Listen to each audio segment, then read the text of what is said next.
नमस्कार दोस्तों। देखिए मित्रों, आज हम माध्यमिक शिक्षा बोर्ड की जो 9th क्लास की पुस्तक है सामाजिक विज्ञान की, उसका 4th चैप्टर है प्राकृतिक वनस्पति और मृदाएं। ये ज्योग्राफी का 4th चैप्टर है और इस बुक के अकॉर्डिंग है 15वां। और इसी के साथ ही जो है ये आपका लास्ट चैप्टर है इसमें ज्योग्राफी का, और ये आपकी 9th क्लास की ज्योग्राफी कंप्लीट हो जाएगी। उसके बाद 10th क्लास की हम शुरू करेंगे। तो बहुत ही महत्वपूर्ण चैप्टर जो है ये पढ़ने वाले हैं। और इसके साथ ही दोस्तों, जो लास्ट चैप्टर हमने पढ़ा था जलवायु का, बहुत ही महत्वपूर्ण अध्याय था। उसमें से आपको एक क्वेश्चन का जवाब देना है कि भारत में सबसे ज्यादा वर्षा किस मानसून से होती है। क्वेश्चन फिर से सुनिएगा कि भारत में सबसे ज्यादा वर्षा किस मानसून से होती है। सबसे पहला ऑप्शन है उत्तर पूर्वी उत्तर पूर्वी मानसून। दूसरा है भूमध्य सागरीय मानसून। और तीसरा है दक्षिण पश्चिमी मानसून। क्वेश्चन फिर से सुनिएगा कि भारत में सबसे ज्यादा वर्षा किस मानसून से होती है। तो उत्तर पूर्वी मानसून, या भूमध्य सागरीय मानसून, या दक्षिण पश्चिमी मानसून। तो आपको इन तीनों में से एक जवाब जो है वो कमेंट करके बताना है। और इसके साथ ही वीडियो को लाइक जरूर करें, शेयर भी करें। तो आइए हम शुरुआत करते हैं। तो आज हम पढ़ने वाले हैं प्राकृतिक वनस्पति और मृदाएं। प्राकृतिक वनस्पति और वन्य जीव किसी भी राष्ट्र की समृद्धि के आधार होते हैं। हमारे भारत के प्राकृतिक पर्यावरण का यह एक महत्वपूर्ण घटक है। भारत में प्राकृतिक वनस्पति और वन्य जीव बहुतायत मात्रा में रहे हैं, लेकिन अब अविवेकपूर्ण दोहन से इनका विनाश बढ़ता जा रहा है। मानव सभ्यता को बनाए रखने के लिए प्राकृतिक वनस्पति और वन्य जीवों को बचाए रखना अत्यंत आवश्यक है। तो ठीक है, इसमें लिखने वाला जैसा कुछ नहीं है, ये पैराग्राफ पढ़ने के लिए है। भारत की राष्ट्रीय वन नीति के अनुसार भौगोलिक क्षेत्रफल के 33% भाग पर वन होना अनिवार्य है। प्राकृतिक पर्यावरण में भिन्नता के कारण हमारे देश में वनों के प्रकार व वितरण से राज्य व क्षेत्र अनुसार भी भिन्नता पाई जाती है। भारत एक विशाल देश है, जिससे यहाँ तापमान, वर्षा, मिट्टी, धरातल की प्रकृति, पवनों, सूर्य प्रकाश के प्रारूप में भिन्नता पाई जाती है। इसलिए देश में विभिन्न प्रकार की वनस्पतियों का पाया जाना स्वाभाविक है। ठीक है, ये पॉइंट हो गया आपका।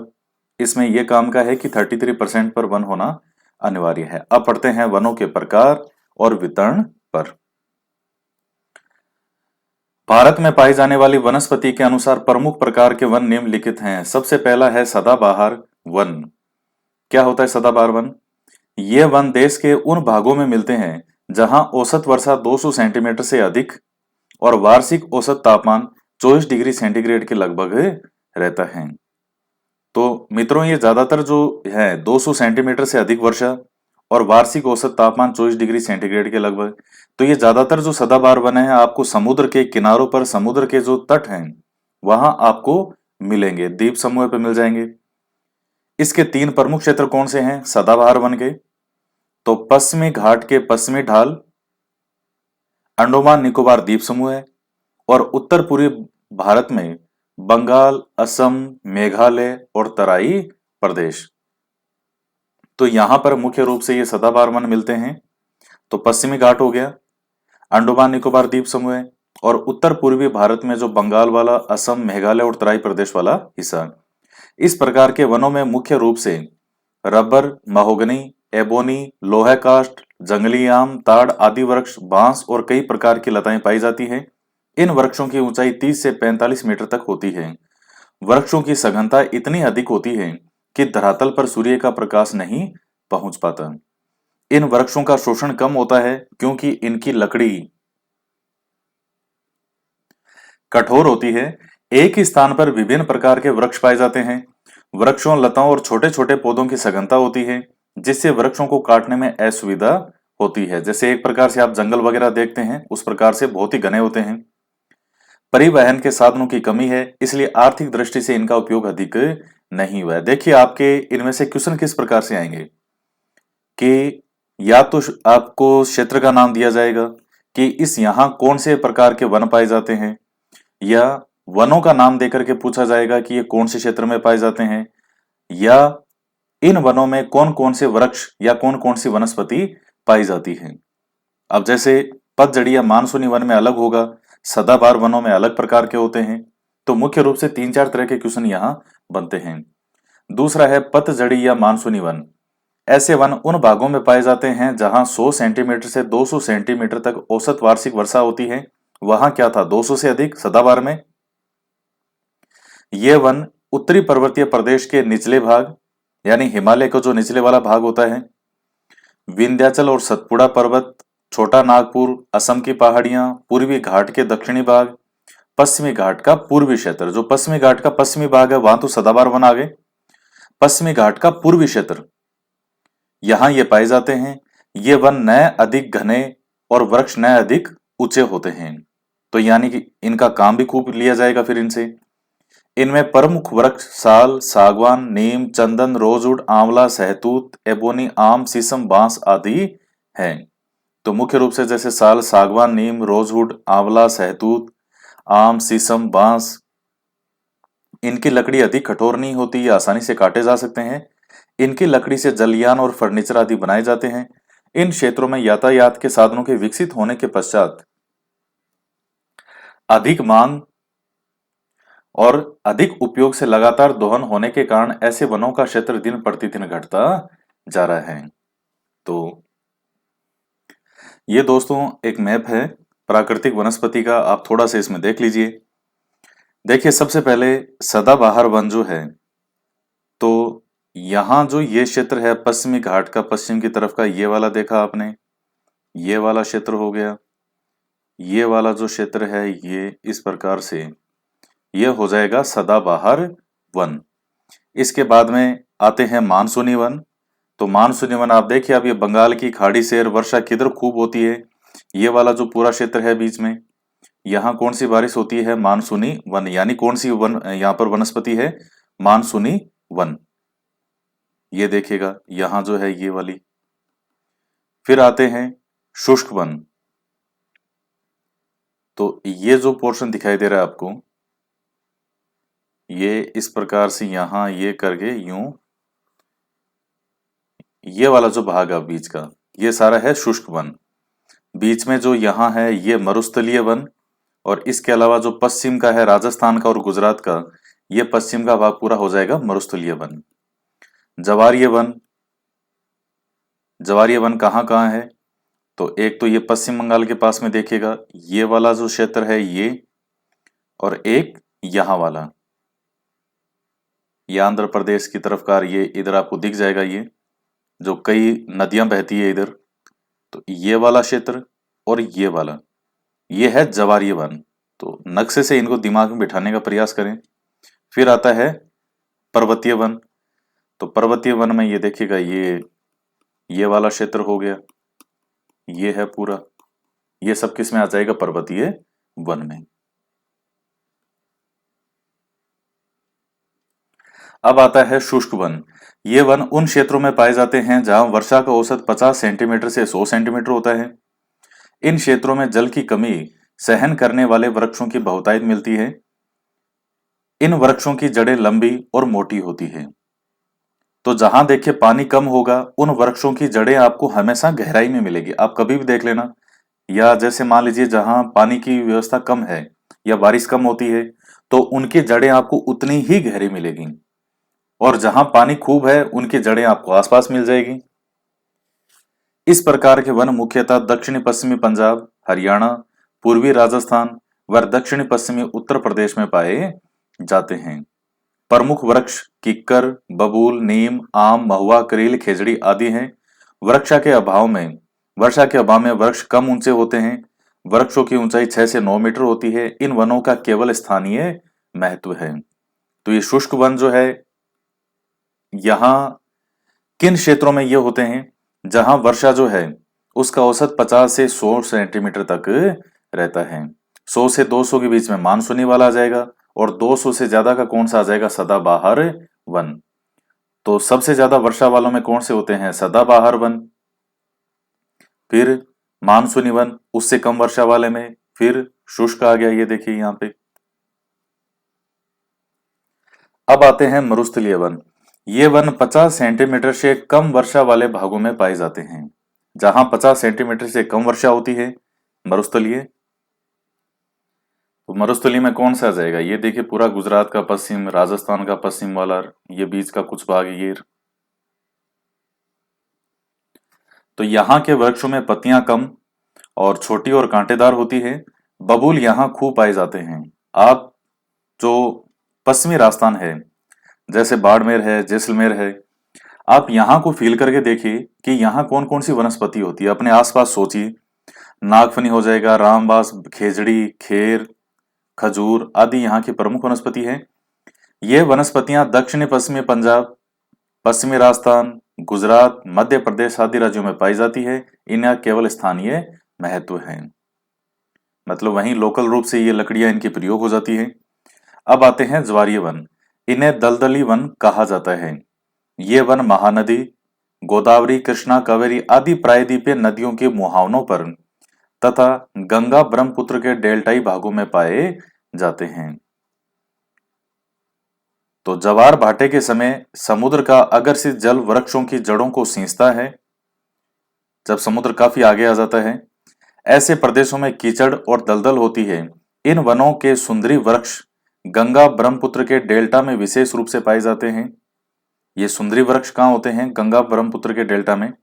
अन्य वृक्ष ताड़, नारियल, हेरोटेरिया, राइजोफोरा, सोनेरेसिया आदि है। इन वृक्षों की लकड़ी मुलायम होती है।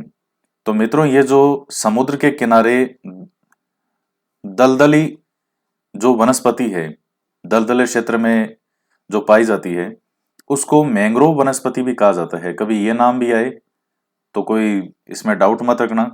समुद्र के किनारे जो दलदलीय भूमि वनस्पति है उसको मैंग्रोव वनस्पति कहते हैं। और ये नदियों का मुहावना, जो नदियों का मुंह है, आगे जाकर के नदी कई धारों में बंट जाती है। ये 7th क्लास में हमने पढ़ा था। ये सब इन टर्म का मतलब क्या होता है। तो आप ये देख लीजिए कहाँ का, ये महानदी, गोदावरी, कृष्णा, कावेरी, ये कहाँ की नदियां हैं? प्रायद्वीपीय नदियां हैं दक्षिण भारत की। और गंगा ब्रह्मपुत्र का डेल्टाई भाग। तो इन दो स्थानों पर मुख्य रूप से आपको ये ज्वारीय वन मिलेंगे। और सुंदरी वृक्ष मुख्य रूप से कहाँ है? तो ब्रह्मपुत्र का जो डेल्टा है वहां पर। ज्वारीय वन यानी सुंदरी वृक्ष भी कैसा है? एक ज्वारीय वन का ही पार्ट है। बाकी ताड़, नारियल यानी खूब ऊंचे ऊंचे पेड़ होते हैं यहाँ पे। हेरिटीरिया, हेरोटीरिया, राइजोफोरा, सोनेरेशिया आदि है। ये देखिए मैप में ज्वारीय वन कहाँ कहाँ थे। ये वाला क्षेत्र आप देख रहे हैं इस प्रकार से, यहाँ आपको ज्वारीय वन मिलेगा ये। और गंगा ब्रह्मपुत्र का जो डेल्टाई क्षेत्र बताया है, कुछ यहाँ पे, थोड़ा थोड़ा यहाँ पे, इस प्रकार से इधर वाले पार्ट में सुंदरी वृक्ष यहाँ आपको खूब बहुतायत मात्रा में मिलेंगे।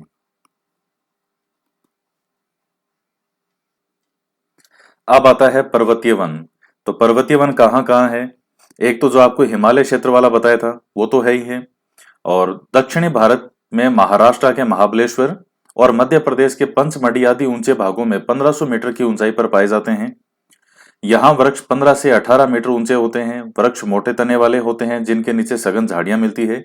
वृक्षों की पत्तियां घनी और सदाबहार तथा टहनियों पर लताएं छाई रहती है। अधिक ऊंचे भागों में यूजेनिया, मिचेलिया, रोडेंड्रोस आदि वृक्ष मिलते हैं। उत्तरी भारत में हिमालय पर्वत श्रेणियों पर भिन्न प्रकार की ऊंचाई पर भिन्न भिन्न प्रकार की वनस्पतियां पाई जाती है। 1000 से 2000 मीटर की ऊंचाई पर चौड़ी पत्ती वाले ओक तथा चेस्टनट, 1500 से 3000 मीटर की ऊंचाई पर शंकुधारी वृक्ष जैसे देवदार, ये स्प्रूस, चीर इत्यादि, और 3500 से अधिक ऊंचाई पर अल्पाइन वनस्पति जैसे सिल्वर फर, ब्रज, जूनिपर आदि पाए जाते हैं। तो ये सब पर्वतीय वनस्पतियां हैं। तो कुछ आपको जैसे महाराष्ट्र का महाबलेश्वर और मध्य प्रदेश के पंचमढ़ी क्षेत्र में जो काफी ऊंचे भाग हैं, कुछ वहां मिलेगी। और अधिकतर ये जो हिमालय वाला आपको ऊपर मैप में बताया था, ज्यादातर आपको वहां मिलेगी। तो अब आपसे क्वेश्चन पूछ सकता है कि पर्वतीय वन में कौन कौन से आते हैं। तो ये आप जैसे अल्पाइन वनस्पति कहते हैं, ये सिल्वर फर, ब्रज, जूनिपर इत्यादि प्रकार के वृक्ष हैं। शंकुधारी वृक्ष होते हैं, इस प्रकार से शंकु टाइप से बने होते हैं। देवदार, स्प्रूस, चीर ये वाले, और ये चेस्टनट, ये ओक, ये इस प्रकार के वृक्ष हैं। यूजेनिया, मिचेलिया, रोडेंड्रोस ये सब किस प्रकार के हैं? पर्वतीय वनों के प्रकार हैं। तो 2-4 बार आप इन नाम को पढ़ेंगे तो आपको ये याद हो जाएंगे। नहीं भी होगे तो कम से कम आपको ये जरूर पता चल जाएगा कि कौन सा वृक्ष किस वनस्पति का है। तो आप एग्जाम में इसको इजीली सोल्व कर पाएंगे। तो दोस्तों एक बार इसमें फिर से आप देख लीजिए, सदाबहार वन जो है ये आपको कहाँ मिलेंगे। ये वाला क्षेत्र है पश्चिमी घाट वाला, ये हो जाएगा, और यहाँ ये वाला क्षेत्र। इसके अलावा ये वाला जो क्षेत्र है बांग्लादेश के चारों तरफ का, यहाँ आपको मिल जाएंगे। भारत का बता रहे हैं, बांग्लादेश के बाहर का चारों तरफ का जो है असम, मेघालय, ये सब इधर का, पश्चिम बंगाल के इस तरफ का और पश्चिम का, ये सारा क्षेत्र यहाँ आपको कौन सा मिल जाएगा, सदाबहार वन। ज्वारीय वन देखिएगा, ज्वारीय वन में आपको कोई डाउट नहीं है, जहां ये नदियां प्रायद्वीपीय नदियों के मुहावने जो हैं, यहाँ इस जगह आपको ये ज्वारीय वन मिल जाएंगे। और प्लस ये जो डेल्टा है गंगा ब्रह्मपुत्र नदी का, इधर आपको इस एरिया में मिल जाएंगे, यहाँ पे और यहाँ पे। ज्वारीय वन कोई बहुत ज्यादा नहीं है, थोड़े से ही हैं, इस प्रकार से यहाँ और इस प्रकार से यहाँ। तो ज्वारीय वन हो जाएंगे आपके। मरुस्थली वन याद करने में आपको कोई प्रॉब्लम नहीं आएगी। पश्चिमी राजस्थान तो है ही है, गुजरात और पश्चिम का और पंजाब का जो पश्चिम का क्षेत्र है ये तो हो ही गया सारा, और इसके साथ में बीच में भी एक कुछ क्षेत्र है, यहाँ वर्षा भी कम होती है बहुत, तो ये इस प्रकार से हो जाएगा। फिर आता है मानसूनी वन। तो आप जानते हैं मित्रों, जो बंगाल की खाड़ी की ओर से जो मानसून आता है वो खूब बारिश करता है इन क्षेत्रों में, इस प्रकार से। ये पूरा छत्तीसगढ़, जैसे ये है एमपी का इधर का हिसार, ये वाला क्षेत्र इस प्रकार से। शुष्क वन जो है, ये जो बचा हुआ है ये शुष्क वन में आ जाएगा। तो ये हो गए सारे। और फिर लास्ट वाला है पर्वतीय वन। तो पर्वतीय वन सबसे मुख्यतया आपको हिमालय की तरफ ही मिलेगा, वो बीच में महाबलेश्वर जो है और पंचमढ़ी थोड़े बहुत बीच में ऊंचे भाग है वहां आपको मिल जाएगा, लेकिन मुख्य रूप से पर्वतीय वन है वो आपको हिमालय में ही मिलेंगे। चूंकि नेपाल ये है नहीं इधर भारत का हिस्सा, ये इस प्रकार से ये सब जो ऊपर वाला है हिमालय, वहां सारे आपको कौन से वन मिलेंगे, पर्वतीय वन। वैसे नेपाल और ये इतना भारत के साथ ही अच्छे लगते हैं ये देश, भूटान और ये सब एक लाइन में है, ये भारत में मिल जाएं तो भी बहुत अच्छा लगेगा, सुंदर लगेगा ये। तो इस प्रकार से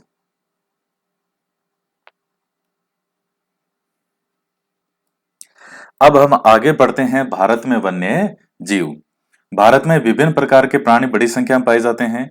यहाँ प्राणियों की लगभग 75,000 प्रजातियां पाई जाती है। 350 स्तनधारी, 1313 पक्षी, 408 सरीसृप, 197 उभयचर और 2546 मछलियां, 50,000 कीट, 4,000 मोलस्का तथा अन्य बिना रीढ़ वाले प्राणी हैं। तो लगभग 75,000 प्रजातियां हैं,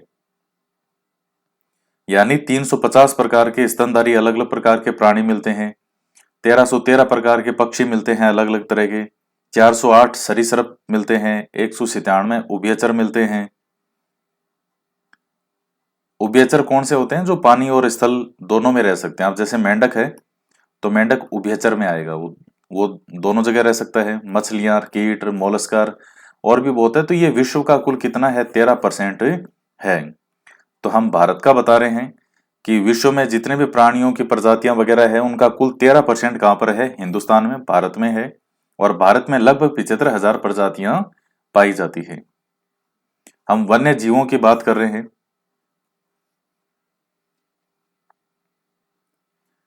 स्तनधारी जानवरों में हाथी सबसे अधिक महत्वपूर्ण है। ये असम, कर्नाटक और केरल के उष्ण तथा आर्द्र वनों में पाए जाते हैं। तो स्तनधारी कौन होते हैं, जो अपने बच्चों को दूध पिलाते हैं। तो हाथी भी दूध पिलाता है। ये असम, कर्नाटक और केरल, तो आपको इधर मिलेंगे, असम साइड में मिल जाएंगे, कर्नाटक की तरफ आपको मिल जाएंगे, ये केरल साइड की तरफ। तो इस तरफ जैसे ये भारत है तो यहाँ आपको इस प्रकार से मिल जाएंगे, इधर इस प्रकार से यहाँ मिल जाएंगे, और असम की तरफ भी हाथी खूब मिलेंगे। तो उष्ण तथा आर्द्र वनों पाए जाते हैं। एक सींग वाले गैंडे पश्चिमी बंगाल तथा असम के दलदली क्षेत्रों में रहते हैं। अच्छा, आपसे एक रोचक जानकारी पूछते हैं। एक रोचक प्रश्न है, एक सींग वाला जो गेंडा होता है इसके कितने सींग होते हैं? क्या वास्तव में ये सींग होता है, ये क्या होती है? ये आपको कमेंट करके बताना है कि जो एक सींग वाला गेंडा होता है इसके कितने सींग होते हैं।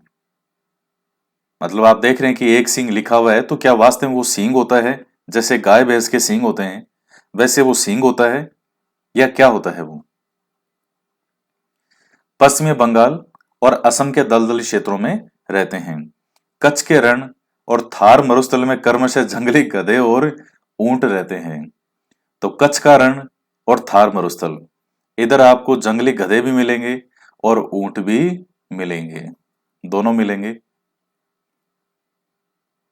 भारतीय भैंस, गाय, बैल, नीलगाय, घोड़ा, चौसिंगा, छोटा मरग, कुत्ते तथा विभिन्न प्रजातियों वाले हिरण आदि कुछ अन्य जानवर हैं जो कि भारत में पाए जाते हैं। यहाँ बंदरों की भी अनेक प्रजातियां पाई जाती है। बांदर भी बहुत प्रकार के होते हैं। बाकी ये बता रहे हैं कौन कौन से जो हैं, जैसे भैंसे होती है, गाय, बैल, नीलगाय, घोड़ा, चौसिंगा, छोटा मरग, कुत्ते और विभिन्न प्रजातियों वाले हिरण आदि जानवर भारत में पाए जाते हैं। भारत विश्व का अकेला देश है जहां शेर तथा बाघ दोनों पाए जाते हैं। भारतीय शेरों का प्राकृतिक वास स्थल गुजरात में गिर के जंगल हैं। तो गिर के जंगलों के शेर बहुत फेमस हैं। गिर सफारी, वहां लोग जैसे घूमने के लिए जाते हैं तो वो गिर में वहां शेर शेरनियां देखते हैं। वो मैं भी देख के आया था। आलसी होते हैं बहुत। ये जो शेर होते हैं गिर वाले, एशियाई शेर ये जो हैं, तो ये मित्रों आलसी प्रवृत्ति के होते हैं। ये वो ज्यादा तेज तरार या उस तरह से, मतलब उस तरह से ये नहीं होते। ये हमेशा सोए मिलेंगे आपको। ज्यादातर ज्यादातर आपको ये शेर जो हैं, शेर शेरनियां, ये सोते हुए ही मिलेंगे। तो गिर के जंगलों में है, गुजरात में गिर के जंगल जो हैं वहां पर, और खुल्लम खुल्ला देखिए वहां शेर घूमते हैं, किसी को मारते नहीं है। क्योंकि वो जो सफारी है, आपको मैं जैसे बताता हूँ, ये जैसे पूरा वो मान लीजिए जंगल है पूरा, तो इसमें लोग अंदर रहते हैं जो सैकड़ों सालों से वही रह रहे हैं। तो इसलिए सरकार ने भी उनको वहां से हटाया नहीं है। और जैसे उनका मुख्य व्यवसाय है पशुपालन, गाय भैंसे वगैरह पालते हैं, तो शेर वगैरह भी आता है तो वो ऐसा कोई उस एरिया में आता भी नहीं है और उन लोगों को कोई नुकसान भी नहीं पहुंचाता। और इतने फेमिलियर हैं कि इंसान को वो शेर शेरनियां मारते भी नहीं हैं। पास में आके खड़े हो जाएंगे, मारेंगे नहीं वो। जैसे मान लीजिए आदमी, अब जैसे यहाँ पर गाय भैंसे, सुबह सुबह वो गया है गाय भैंसों को चराने के लिए, बाई चांस मान लीजिए सामने शेर आ गया, तो शेर आदमी को नहीं खाएगा। पहली बात तो है, ना तो वो गाय भैंस को मारेगा इनमें से, ना कोई आदमी को खाएगा। और अगर उसको खाना भी है तो वो पहले जानवर पे हमला करेगा बजाय आदमी के। इतने सीधे साधे शेर हैं ये, बहुत ही सीधे, भोले हैं बेचारे, बहुत ही भोले हैं। तो ये गुजरात में जो है गिर के जंगल हैं। भाग मध्य प्रदेश और झारखंड के वनों, पश्चिमी बंगाल के सुंदरवन और हिमालयी क्षेत्रों में पाए जाते हैं। तो मित्रों, बंगाल का जो है टाइगर, जिसको आप भाग कहते हैं, वो बहुत फेमस है। सौरव गांगुली बंगाल से ही हैं।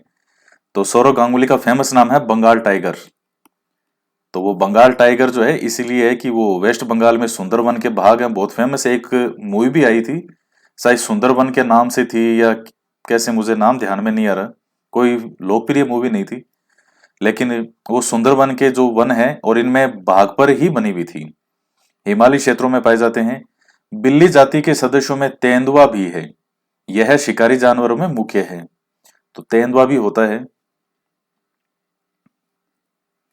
हिमालयी क्षेत्रों में पाए जाने वाले जानवर अपेक्षाकृत कठोर जलवायु को सहन करने वाले होते हैं, जो अत्यधिक ठंड में भी जीवित रहते हैं। लद्दाख की बर्फीली ऊंचाइयों में याक पाए जाते हैं। वही याक जो मैंने आपके पहले के वीडियोस में एक चैप्टर में दिखाया था, 7th में था शायद, 8th में था, पता नहीं, शायद 7वीं में था। और वो कैसे अपनी फोटो खिंचा रहा था। लोग जाते हैं तो याक पर बैठ के अपनी फोटो जरूर खिंचाते हैं।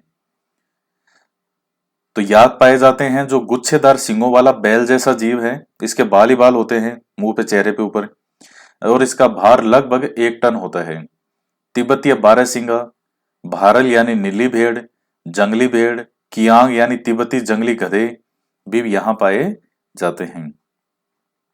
अच्छा मित्रों, एक क्वेश्चन का जवाब बताइएगा कि राजस्थान में गधों का मेला कहाँ लगता है। क्वेश्चन फिर से सुनिएगा, राजस्थान में गधों का मेला कहाँ लगता है। तो तिब्बती जंगली गधे भी यहाँ पाए जाते हैं। कहीं कहीं लाल पांडा भी कुछ भागों में मिलते हैं। नदियों, झीलों और समुद्री क्षेत्रों में कछुए, मगरमच्छ, घड़ियाल पाए जाते हैं। घड़ियाल मगरमच्छ की प्रजाति का एक ऐसा प्रतिनिधि भी है जो विश्व में केवल भारत में पाया जाता है।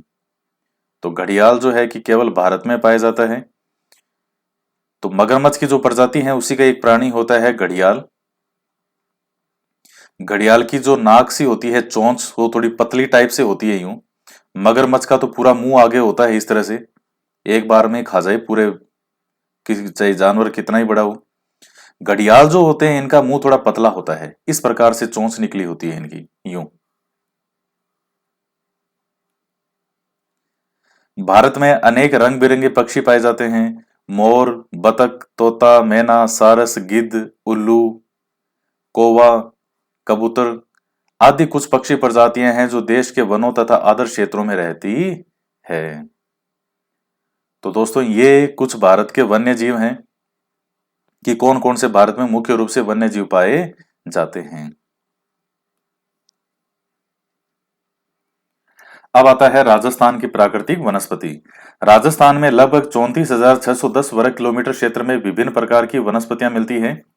यह राज्य के कुल क्षेत्रफल का 10.12% है। तो राजस्थान का क्षेत्रफल है 3,42,239 वर्ग किलोमीटर। तो उसका 34,610 वर्ग किलोमीटर क्षेत्र में विभिन्न प्रकार की वनस्पतियां हैं या वन आप कह सकते हो, यानी 10.12%। अभी अगर कुछ चेंज वगैरह अगर हो गया है तो आप देख लेना, हम भी कोई अगर क्वेश्चन आएंगे करंट के तो उसमें देख लेंगे इसको। राजस्थान में सघन वन क्षेत्र तो 3.83% ही है, जो आपको बता रहा है 10 से ज्यादा। तो सघन यानी बहुत घने।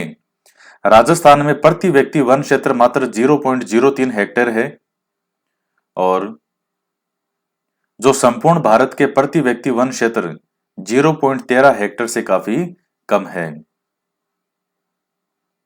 राजस्थान में वनों के भौगोलिक वितरण में बहुत भिन्नता है। राज्य की वनस्पतियां यहाँ की जलवायु, मिट्टी, भूमि की स्थिति, भूगर्भ के इतिहास से प्रभावित है।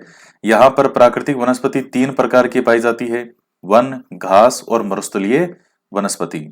तो राज्य के वनों का वर्गीकरण और वितरण इस प्रकार है। अब ये आता है वनों के प्रकार। तो धरातलीय स्वरूप, जलवायु और मिट्टियों की भिन्नता के कारण राजस्थान में भौगोलिक दृष्टि से निम्नलिखित प्रकार के वन मिलते हैं: उष्ण कटिबंधीय कंटीले वन, उष्ण कटिबंधीय शुष्क पतझड़ वाले वन और उपोष्ण पर्वतीय वन। ये देखिए मित्रों, ये एक मैप है राजस्थान का और इसमें मुख्य रूप से जो 3 प्रकार बताए हैं, पहला है उष्ण कंटीले वन, उष्ण शुष्क पतझड़ वन और उपोष्ण पर्वतीय वन। तो अब आप देखिए उष्ण कंटीले वन किधर है, ये पूरा पश्चिमी राजस्थान जो है और यहाँ का ये वाला क्षेत्र कौन से आएंगे, उष्ण कंटीले वन। फिर है उष्ण शुष्क पतझड़ वन।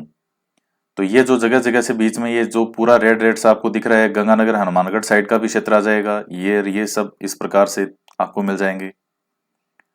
इसके बाद में आता है उपोष्ण पर्वतीय वन। तो फिर ये जो आपको सिरोही माउंट आबू क्षेत्र वाला है, ये जालोर पाली का कुछ क्षेत्र आ जाएगा और कुछ हल्का सा यहाँ का क्षेत्र है।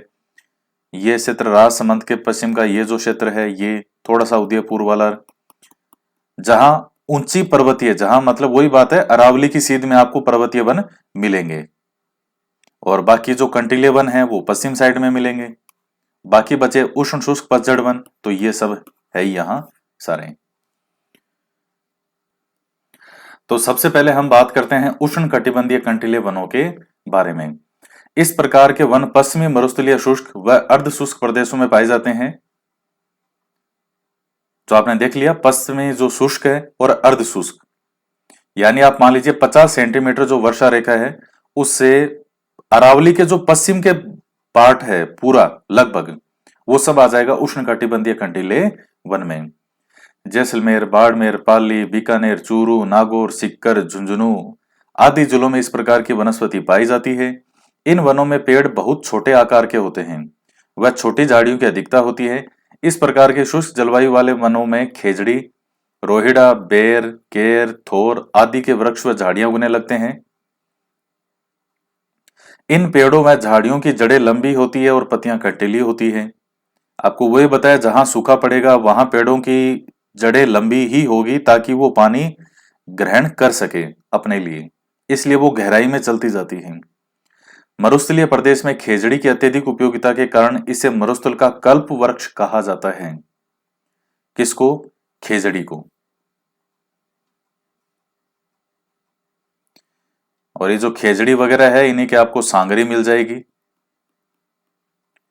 तो हरी सांगरी की भी सब्जी बनती है, और उस सांगरी को अंदर सूखा करके और फिर उस सांगरी की सब्जी बनाई जाती है। और सांगरी बाजार में मिलती भी बहुत महंगी है। अगर आप मार्केट से सांगरी खरीदो तो शायद 1500 इस या 2000 रुपए किलो के हिसाब से है। इतनी महंगी है सांगरी बाहर मार्केट में। शादी ब्याह में स्पेशली बनाई जाती है, और अपनी भी फेवरेट है सांगरी की सब्जी। इन वनों में कई तरह की झाड़ियां भी पाई जाती है। फोग, आकड़ा, केर, लाना, अरना, झड़बेर इस क्षेत्र की प्रमुख झाड़ियां हैं। ये झाड़ियों के बताए हैं। फोग पहले के जमाने में तो भोग होते थे, बहुत ज्यादा होते थे। आजकल फोग उतने नहीं होते, लेकिन फिर भी कुछ तो होते ही हैं। आकड़ा ये होता है, केर है, और लानार, अरनार, झड़बेर ये झाड़ियां हैं। इनके अतिरिक्त इस क्षेत्र में कई तरह की घास भी पाई जाती है। इन घासों में सेवण व धामण नाम की घास बहुत प्रसिद्ध है। मित्रों, ये सेवण धामण ये जो है, ये कभी आरपीएससी के फेवरेट क्वेश्चन हुआ करते थे। कोई भी एग्जाम आता था तो उसमें सेवण धामण भी वो पूछते थे। कुछ क्वेश्चन आरपीएससी के फेवरेट होते हैं, वैसे भी इस प्रकार का फेवरेट है ये। धामण घास दुधारू पशुओं के लिए बहुत उपयोगी होती है, जबकि सेवण घास सभी पशुओं के लिए पौष्टिक होती है। तो सेवण घास सभी के लिए पौष्टिक है। दुधारू पशुओं के लिए जैसे गाय भैंस है, तो इनके लिए धामण घास महत्वपूर्ण होती है, उससे दूध की मात्रा बढ़ती है पशु में। तो ये आपका हो गया कंप्लीट। नेक्स्ट आता है उष्ण कटिबंधीय शुष्क पतझड़ वाले वन। इन वनों का विस्तार राजस्थान के बहुत बड़े क्षेत्र में है। ये वन राजस्थान के 50 से 100 सेंटीमीटर वर्षा वाले क्षेत्रों में पाए जाते हैं। ये वन राजस्थान के मध्य, दक्षिण और दक्षिण पूर्वी भागों में बहुतायत से पाए जाते हैं। विभिन्न प्रकार के तरह के वृक्षों की विविधता के कारण इन वनों के कई उप प्रकार हैं। तो कौन कौन से हैं? सबसे पहला है शुष्क सागवान के वन। ये वन 250 से 400 मीटर की ऊंचाई वाले क्षेत्रों में मिलते हैं। इन वनों में सागवान वृक्ष बहुतायत से पाए जाने के कारण यह नाम दिया गया है। इन वनों का विस्तार उदयपुर, डूंगरपुर, झालावाड़, चित्तौड़ और बारां। तो यहाँ जैसे आप दक्षिण राजस्थान जो है इस प्रकार से, तो दक्षिण राजस्थान में जैसे उदयपुर आ जाएगा और डूंगरपुर आ जाएगा। यहाँ पर ये डूंगरपुर है, और इधर ये हाड़ौती वाले के अंदर आप देखेंगे तो झालावाड़ आ जाएगा। इधर का चित्तौड़ है, ये बारां है। तो ये वाला जो क्षेत्र है इस प्रकार से ये यहां आपको मिल जाएगा शुष्क सागवान वन। सागवान की मात्रा 50 से 75 के मध्य मिलती है। इनके अतिरिक्त इन वनों में तेंदू, धावड़ा, गुर्जन, गोंदल, सिरिस, हल्दू, खेर, सेमल, रीठा, बहेड़ा, इमली के वृक्ष भी पाए जाते हैं। तो ये अलग अलग प्रकार हैं। तो तेंदू है, धावड़ा, गुर्जन, गोंदल, सिरिस, हल्दू, खेर, सेमल, रीठा, बहेड़ा, इमली के वृक्ष। सागवान अधिक सर्दी व पाला सहन नहीं कर पाता, अतः इन वृक्षों का विस्तार राजस्थान के दक्षिणी क्षेत्रों में अधिक है। सागवान की लकड़ी कृषि औजारों और इमारती कार्यों के लिए बहुत उपयोगी होती है। तो अब आपके क्वेश्चन इसमें कैसे बनेगा, देखिए सबसे पहला तो आप ये ध्यान में रखें, उष्ण कटिबंधीय शुष्क पतझड़ वाले वन कहां मिलेंगे? 50 से 100 सेंटीमीटर के मध्य, यानी अरावली का जो पूरब का भाग है, लगभग आपको पूरे क्षेत्र में ये मिल जाएंगे। और इसमें भी फिर अलग अलग प्रकार हैं। तो जैसे सबसे पहला ये था शुष्क सागवान के वन, तो ये आपको कहाँ मिलेंगे? तो ये प्रमुख इसने बता दिया, उदयपुर, डूंगरपुर, और ये जो चित्तौड़गढ़, ये तो दक्षिण राजस्थान वाले इस तरह से इस पार्ट के हो गए, और उधर का झालावाड़ और बारां। और सागवान के साथ साथ में और कौन से वृक्ष हैं 25-30% में? तो फिर ये बाकी के हैं। इसके बाद आता है सालर वन। ये कहां? 450 मीटर से अधिक ऊंचाई वाले पहाड़ी क्षेत्रों में मिलते हैं। राजस्थान में इन वनों का विस्तार उदयपुर, राजसमंद, चित्तौड़, सिरोही, पाली, अजमेर, जयपुर, अलवर, सीकर जिलों में मिलता है। तो इनमें मिलेंगे सालर वन जो हैं, तो 450 मीटर से अधिक ऊंचाई वाले भागों में। तो फिर आपको ये जो दक्षिणी का और पूर्व का ये जो कई क्षेत्र है ये इसमें आएगा, जैसे उदयपुर है, राजसमंद है, चित्तौड़ है। तो ये तो आगे दक्षिणी राजस्थान से जो आप संबंधित जो आपके कई जिले हैं। फिर उदयपुर के पश्चिम साइड में आपको सिरोही मिल जाएगा। फिर सिरोही के ऊपर की तरफ आपको ये पाली मिल जाएगा। फिर इसके पूर्व की तरफ आपको ये अजमेर मिल जाएगा, भीलवाड़ा से ऊपर की तरफ जाएंगे तो। और जयपुर, अलवर, सीकर, इनमें आपको मिल जाएगा। और कौन कौन से वनों के प्रमुख वृक्ष हैं, तो सालर मेन रूप से था अधिकतम, और धोक, कठीरा और धावड़। सालर वृक्ष गोंद का अच्छा सोर्स है। तो यह महत्वपूर्ण है कि सालर वृक्ष से हमें मुख्यतः क्या प्राप्त होता है, गोंद। इसकी लकड़ी पैकिंग के डिब्बे बनाने में भी काम में ली जाती है। जो पैकिंग के डिब्बे होते हैं वो ज्यादातर इस सालर वृक्ष के होते हैं। सालर वृक्षों की अधिकता के कारण ही इन वनों को सालर वन नाम दिया गया है। तो अलग अलग इसके प्रकार हैं, जैसे जो पीछे आया था अभी सागवान वाले में, तो उसमें था तेंदू। तो तेंदू वृक्ष से क्या बनती है, बीड़ी जो बनाते हैं वो इस तेंदू वृक्ष के पत्ते से ही बनती है। तो ये क्वेश्चन भी पूछ रखा था। अब आता है बांस के वन। बांस की अधिकता के कारण इन्हें बांस वन नाम दिया गया है। और अब बांस वन है तो इसमें बांसवाड़ा 100% आएगा। राजस्थान के प्रचुर वर्षा वाले क्षेत्रों में इन वनों का विस्तार है। राजस्थान में बांसवाड़ा, चित्तौड़गढ़, उदयपुर, बारां, कोटा, सिरोही जिलों में इनका विस्तार है। बांसवाड़ा का नाम बांसवाड़ा बांस के वृक्षों की अधिकता के कारण ही पड़ा है। बांस के वृक्षों के कारण साथ ही इन वनों में धाकड़ा, सागवान, धोकड़ा आदि वृक्ष भी पाए जाते हैं। तो मुख्य रूप से यह है कि बांस के वन कहाँ पाए जाते हैं, तो बांसवाड़ा तो है ही है, और बाकी इस बांसवाड़ा के आसपास के जो कई डिस्ट्रिक्ट हैं उनमें भी आपको ये मिल जाएगा। तो ये बांस की अधिकता के कारण।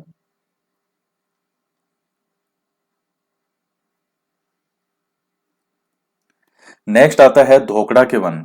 धोकड़ा के वन राजस्थान के बहुत बड़े क्षेत्र में पाए जाते हैं।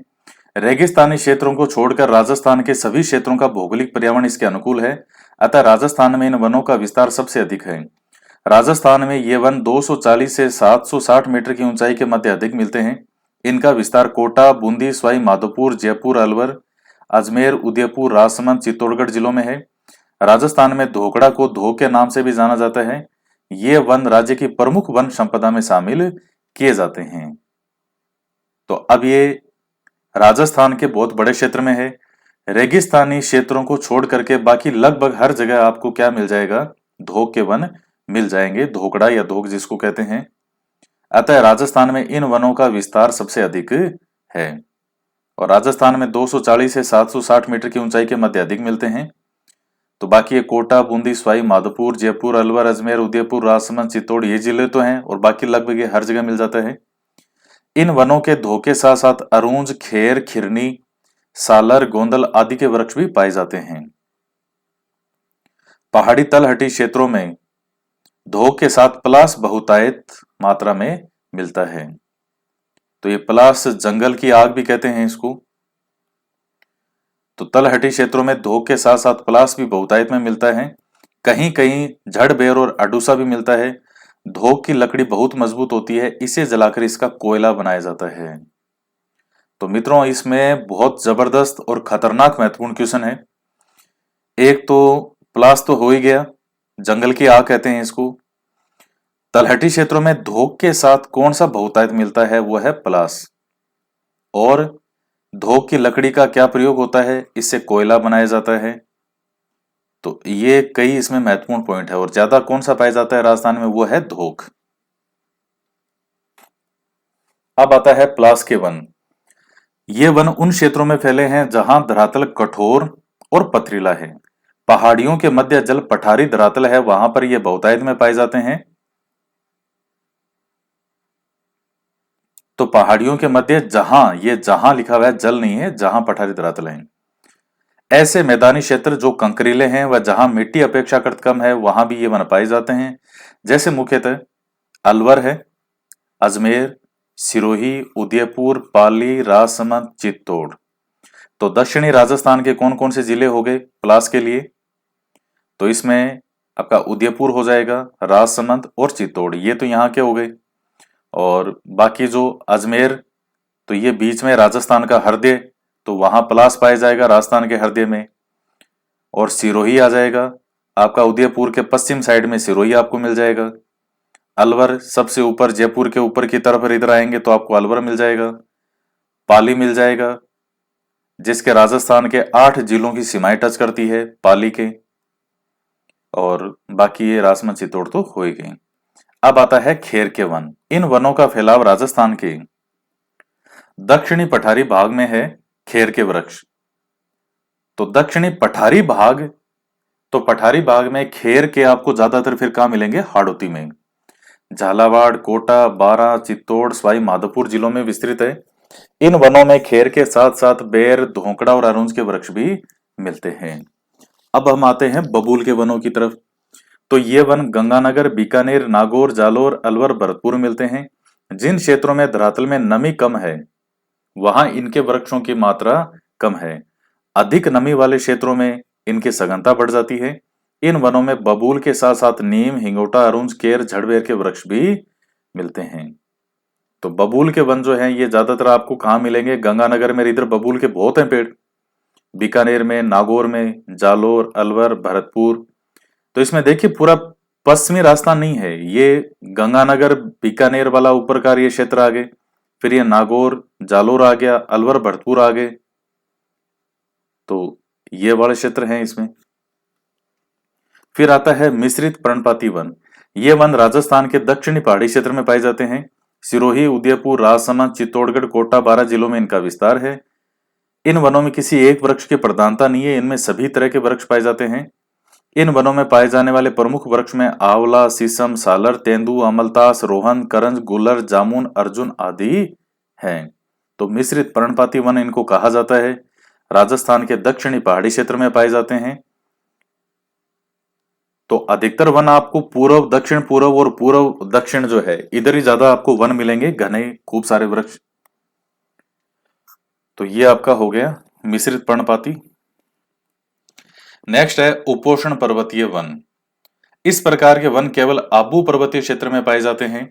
इन वनों में सदाबहार और अर्ध सदाबहार वनस्पति होती है। इनमें वृक्षों की सघनता अधिक है, साल भर हरियाली बनी रहती है। इन वनों में आम, बांस, नीम, सागवान आदि के वृक्ष पाए जाते हैं। राजस्थान के कुल वन क्षेत्र के आधे प्रतिशत से भी कम भाग पर इस प्रकार के वन पाए जाते हैं। तो चूंकि पर्वतीय वन है, उपोष्ण पर्वतीय वन, तो पर्वतीय वन का वही है कि कहाँ मिलेंगे फिर आपको? तो पर्वतीय वन वही है जो बिल्कुल खूब ऊंचे पर्वतीय क्षेत्र होंगे। तो राजस्थान का तो सबसे ऊंचा पर्वतीय क्षेत्र है माउंट आबू है, और बाकी कहीं भी कुछ अगर बहुत ऊंचे क्षेत्र हैं तो वहां ये वृक्ष आपको मिल जाएंगे। तो मित्रों ये आपका राजस्थान वाला कंप्लीट होता है। और अब आगे बहुत महत्वपूर्ण है, बहुत ज्यादा महत्वपूर्ण चैप्टर है ये। इसमें भारत की मिट्टियां भी है, राजस्थान की मिट्टियां भी है, और वन्य जीवों के संरक्षण के लिए बनाए गए सरकार के अधिनियम, नियम, पूरे जो विश्व में जो वैश्विक संस्थाओं के द्वारा बनाए गए नियम, तो बहुत महत्वपूर्ण फैक्ट है। बाकी हम नेक्स्ट वीडियो में पढ़ेंगे। तो आज की वीडियो में इतना ही। तो मिलते हैं नेक्स्ट वीडियो में एक नए टॉपिक के साथ। जय हिंद, जय भारत।